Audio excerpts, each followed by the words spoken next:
Hey everybody, welcome to another episode of Memes of the Week. The best thing you can do for this channel is smash the like button the way that female high school teachers smash their students, so this video reaches a wider audience. And now on with the memes.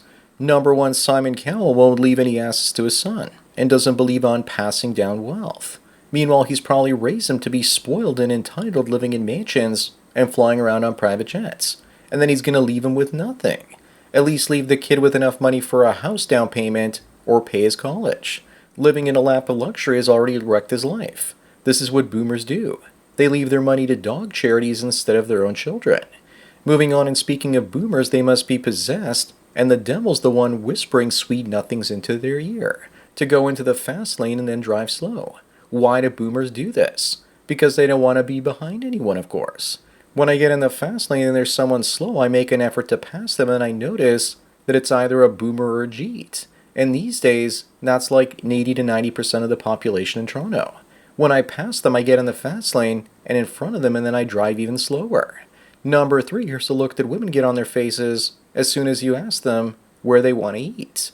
Why are they so indecisive? It comes down to accountability. If they pick a restaurant and the food is terrible, there's no way to weasel their way out of a decision like that. They just try and stay quiet or highlight the ambiance of the food or the few dishes that are good. Decisions have consequences, and that's why women hate making them. Up next, this graphic shows you the drop in white populations in Canadian cities over the last 25 years. In Toronto, it was 57% white back in 2001. Now it's dropped to 40%. Brampton, where most of the Indian people in Canada go, it was 59% white in 2001. And now it's only 12%. There are only a handful of major cities in Canada where whites are still the majority, and those include Ottawa, Quebec City, Montreal, and Laval, and a whole bunch of other smaller cities that no one wants to live in. Looks like migrants don't want to learn to speak French either, and stay away from French Canada. Number 5, here's what many girls do these days when their sugar daddy falls asleep.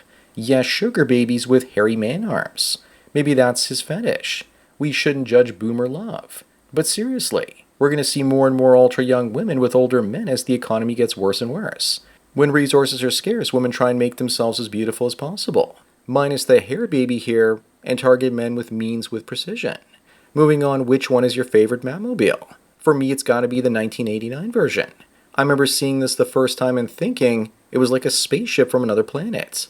I wish we could get cars that look like this on the road today, complete with flames shooting out the back and tail fins. My second favorite is the one from the 1960s. It had its own charm as well. Number 7, Julianne wonders why so many men are afraid to date trans women. Gee, I wonder. Maybe they don't like dating a woman with a PP. Or maybe they don't want their friends and family laughing at them when they see their new so-called girlfriend. Besides that, it's also the guys don't want to date other guys no matter how much fake-up and hormones they're taking.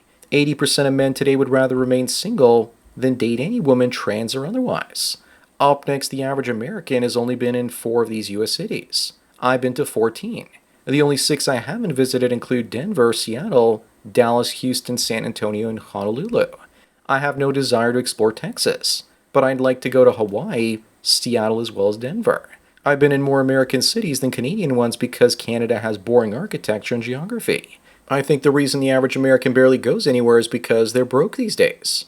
Number 9, here's the difference between the 1950s and today. But remember that in the 1950s, that couple had lived through the Great Depression, WW2, and the great inflation of the late 1940s and early 50s. And they could actually support a whole family on the husband's income. And the wife could afford to stay home and take care of the kids. Not to mention back then, men actually had testosterone flowing through their veins. Today's couples most can barely afford their pets. Moving on, here's the spectrum that women's fiction is on. They either fantasize about being breeding stock for the government and powerful men, or they dream about being with a muscular male monster. Women fantasize about things that are impossible in real life. That's how they control their sexuality and don't let men rule them sexually. I do that as well. I fantasize about things that don't exist, so when I go out in public, it's rare that a woman's beauty piques my interest. Number 11, this guy says that for 28 years, all she's done is find mistakes in everything he says. She corrects him and says 29 years. Remember, guys, that women never forget what you say so they can use it against you later. And sometimes they just remind you to destroy your self-esteem so they can control you. Guys, you don't have to put up with this anymore. Just go your own way and you'll never have to remember anniversaries and birthdays ever again. Optics, can you be a Christian and go your own way at the same time? The trad cucks tell you no, and that you need to find a woman and marry her. But what they conveniently omit is that Jesus was going his own way, and so were the apostles, and he said that if you were able to stay unmarried as a man, then you need to. The modern church hates that, though, because it's hard to get collection plate money from a single male Christian that doesn't go to church. Number 13, this Black Dallas principal was fired after meeting with their black students and telling them that their low grades were the reason their faculty wasn't an A school.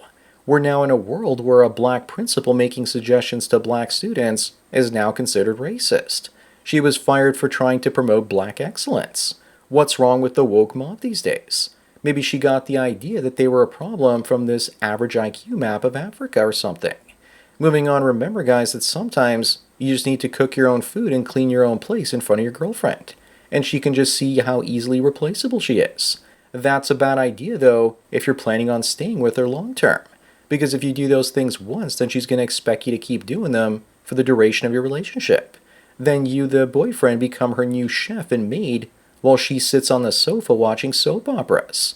Number 5, looks like the Jeets have been busy in the background of X, censoring a video of Indians throwing around and consuming cow poop. They're limiting the reach of such videos. Meanwhile, it's a real festival and not just a meme. They really do believe that cows release holy crap that can cure you of all kinds of diseases. It's part of their culture, but apparently they don't actually want Westerners to know about it because they think that it makes them look bad in their eyes. Up next, a new study reveals that men look more masculine when wearing fake-up. I think they spelled gay incorrectly. The only way this might be true is if the guy's an 80s glam rock impersonator. I can understand when women want to sabotage other women in the dating market, but why are women trying to sabotage men too? Remember that in the past, TV actors dressed like women to show the audience that they were mentally ill. Number 17, AOC has ambitions to become the president one day, yet she's never had kids or gotten married, never ran a business or managed people either. The only experience she has working is as a cocktail waitress. People will say, but Sandman, just look at her academic credentials before criticizing her. To that, all I have to ask is if she was so smart, then why was she bartending? Even with all this education, she doesn't know that socialism is bad. Moving on, here's another example of the economy slowly collapsing, with Chipotle shares down almost 50% over the last year. Gen Z can't afford to pay for fast food and are out of money. It could also have something to do with the quality of the food. Someone I spoke with bought a burrito there for $14 with a $4 cola, and it gave him food poisoning. And it's also way overpriced for what you get. Wealthier people are still paying for fast food. It's the poor that can't afford it anymore. Number 19, do you believe that this is what women really think of us? Miriam here says that we aren't human, that we're actually monsters, that we deserve to suffer because we caused women suffering for centuries. How do women know that women in the past suffered? Where's the proof? I don't know, but this sounds like penis envy to me. Women can't have society spend its sympathy on men instead of them. Yet after comments like this, women say they don't hate men. Up next, Glamour magazine fills their Women of the Year cover with men. I guess they're so desperate for attention that they're willing to take negative attention as well. At this point, why even use ugly humans for the cover of your antiquated magazine? Why not just use AI to create people that are universally attractive to gain readers? Oh, that's right. That would be too logical considering that most of the lamestream media is run by women these days. Number 21, is it true that feminism gives women a shield so they can attack men and boys while armored in false virtue? Of course it is. It allows them to always appear to be the victim while at the same time victimizing others. It's usually the ugly women that don't receive attention from good quality men, and are therefore disgruntled and try and take their frustrations out on all men. The worst part is that they want dominance over men while preaching equality. Moving on, what the hell is going on in Portland? This guy driving a stolen car crashes into a woman also driving another stolen vehicle. These two look like they're made for each other. Won't they just have an amazing story to tell their cats one day? Here's how I met your cat mom. But I'm not buying this story because I don't see any purple hair or face and neck tattoos on her. Maybe they can start stealing cars together and be in GTA 7 when it comes out in the next 20 years. Number 23, someone says that men endure because we must. But for most guys, there's nothing to endure when they realize that women don't love them. A man has to find his own purpose outside of relationships and hedonism if he wants greater fulfillment in life. Brian says there are men out there who haven't been hugged by women for months. Try 10 years for me and counting. And I'd rather hug a female robot or mannequin at this point. Up next, Rosie O'Donnell asks for prayers as her daughter is sentenced to prison. It's always a good day when Rosie suffers. Usually when your kid turns out to be a criminal, it's because the parents weren't there to support them and guide them. Her daughter Chelsea is going away for drug-related charges. If I was Rosie's kid, I'd probably abuse a substance of some kind to deal with my mother's Trump derangement syndrome. Number 25 on the last one, what did Sydney Sweeney eat to get so big and busty? Probably a lot of grass-fed beef. But most people are saying they're fake, which I don't think anyone believes. She said that when they developed so big, she wanted a reduction, but that her mother talked her out of it. But then again, there's no verification of if they're real or not. But the picture of that see-through dress recently shows that they're real to me. So that's it for another Memes of the Week. Please give this video a like to push it up in the algorithm, and so new viewers can find it. If you enjoy this series and want me to keep making it, then donate at the PayPal and Subscribe Star links. Anyways, enjoy the rest of your day, and cheers.